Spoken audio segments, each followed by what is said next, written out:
Hey guys, I'm back. Wow, February is quite a month.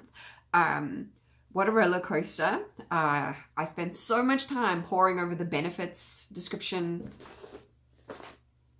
textbook. This thing is like a textbook.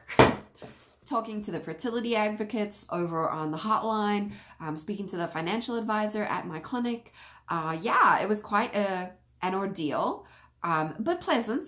I enjoyed, this is what I'm working towards. So I wanted to make absolutely sure that I picked the right plan. And it was great to have the tools and the people to utilize to make sure and to give myself peace that I was picking the right plan.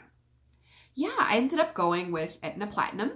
Main reasons were that it was in network with all three places that I needed it to be.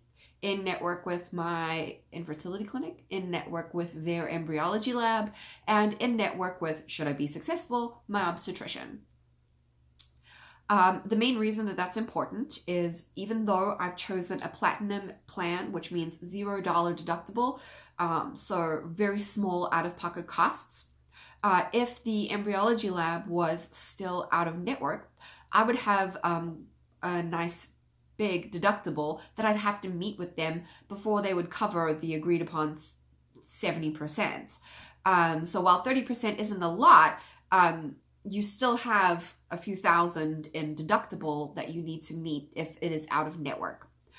So that's why it's really important to double check your providers on both ends, like do your research and have the advocate double check it as well.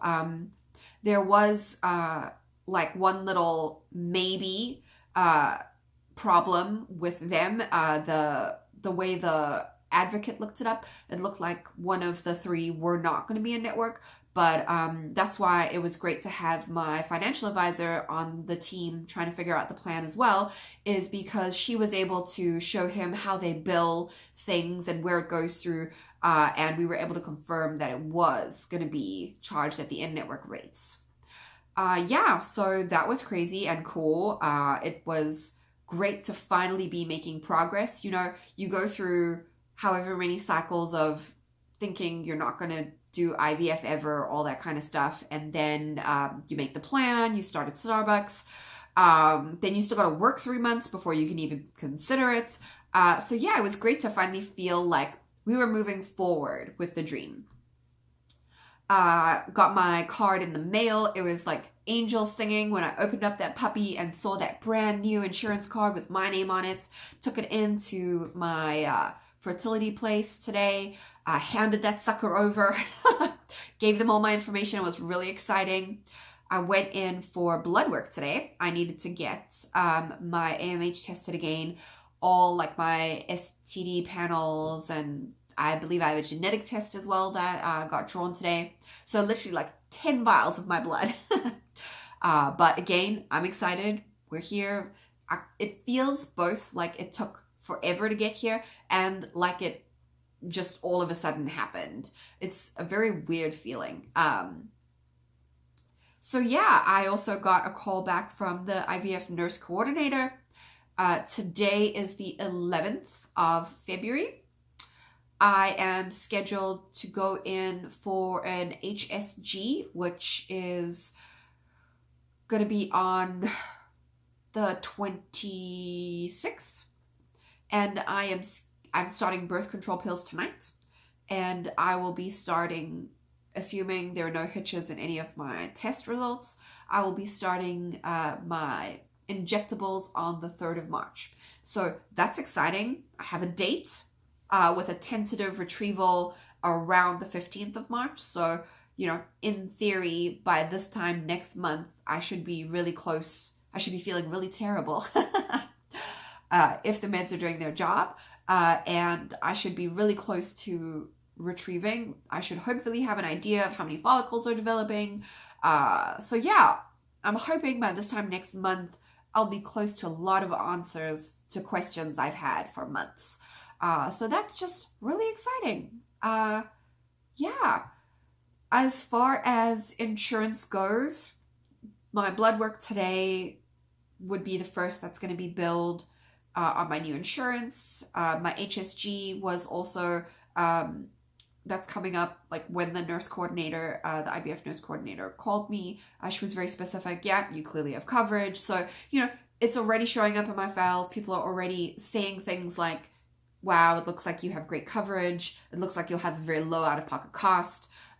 People who weren't involved in my decision-making have generally been surprised when they have referenced my coverage, and it's only been like 11 days. So that's encouraging. I don't want to get my hopes up too high. Part of me is still expecting unforeseen costs because this is medical. There are always things that you haven't planned for.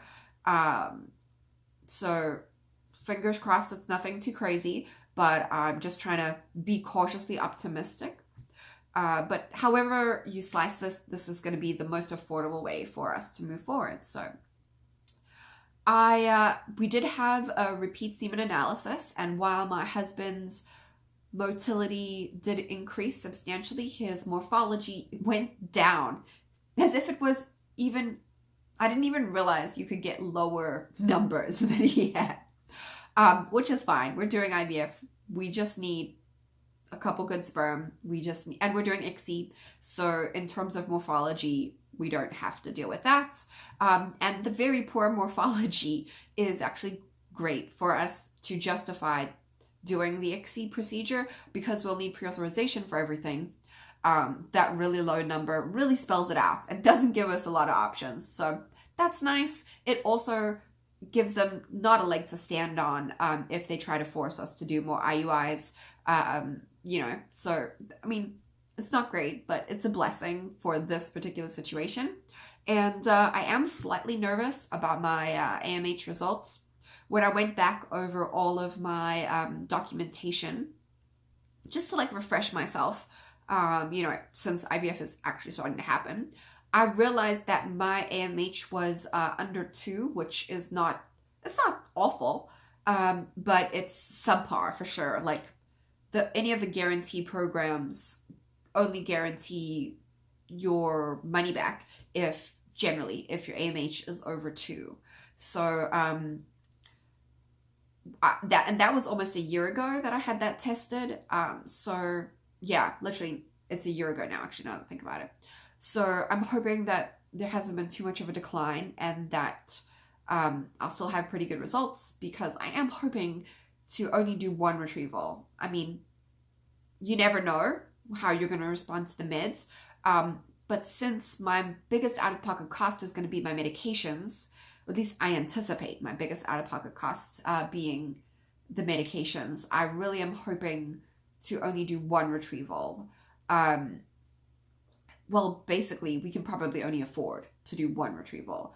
And that if we get less than 3 eggs fertilized and ready to be frozen, we will basically only do whatever we can with what we have. We're trying to be realistic and prepare ourselves to do more than 1 cycle. Again, that's why it's really important that we get the right amount of eggs from the first retrieval. So that AMH level, there's a lot riding on it. I know it's not the be-all and end-all, but it is really important. So, and other than that, we've decided not to do PGS testing just because we are expecting very few eggs to move forward with. And we probably will use, if it's 1, we will use 1. If it's 2, we will probably use 2.